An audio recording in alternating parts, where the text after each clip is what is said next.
නුවරඑළිය මාර්ගයේදී මහා ප්‍රපාතයකට පෙරළුණා. ඒ ප්‍රපාතයට පෙරලිලා මියගිය අයගේ හිත්වල මොනතරම් බලාපොරොත්තු දෙන්නේ නැද්ද? ඒ දේ වුණ ඒ පිරිසට වගේම ඔබට මට සමහර විට මෙවැනි අත්දැකීම් වෙන්න පුළුවන්. ඒක කොයි වෙලාවෙද කොතැනද කියලා අපි දන්නේ නැහැ.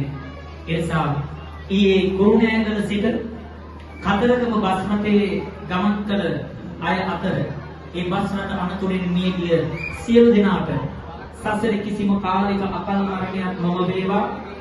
ඒ ආදරණීයන්ට නිවන් දකින්නට අපි තොටගඟ ඉඳලා පින් දෙමු. එවැනි සසරේ කිසිම කාලයක බිහිසුණු අකල් මරණ නොම වෙන්න කියලා ප්‍රාර්ථනා කරනවා.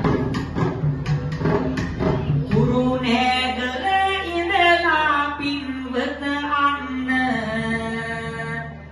කතරගමට යන බසයට ගොඩ වෙන්න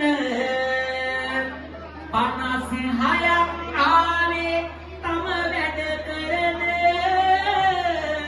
සිටුවේන මරුවා හිටියා එතන සිටුවේන මරුවා හිටියා එතන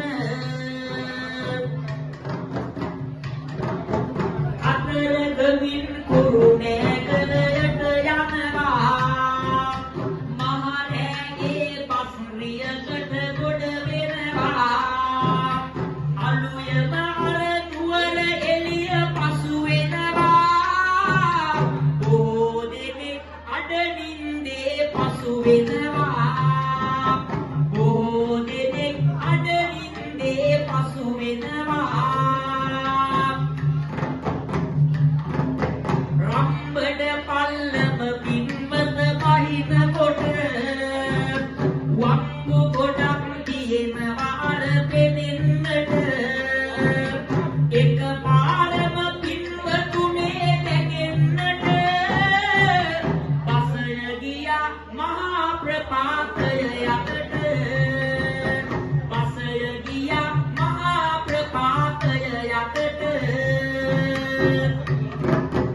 මරලතෝනි හඬ කඳු පාමුල ඇසුනේ ලේදිලම් නැටයි බස් සෙක නතර උනේ පුංචි දරුවෝ අම්මාගේ තුරුලේ අනේ ඒ ලේවිල මැද කිරි උර උර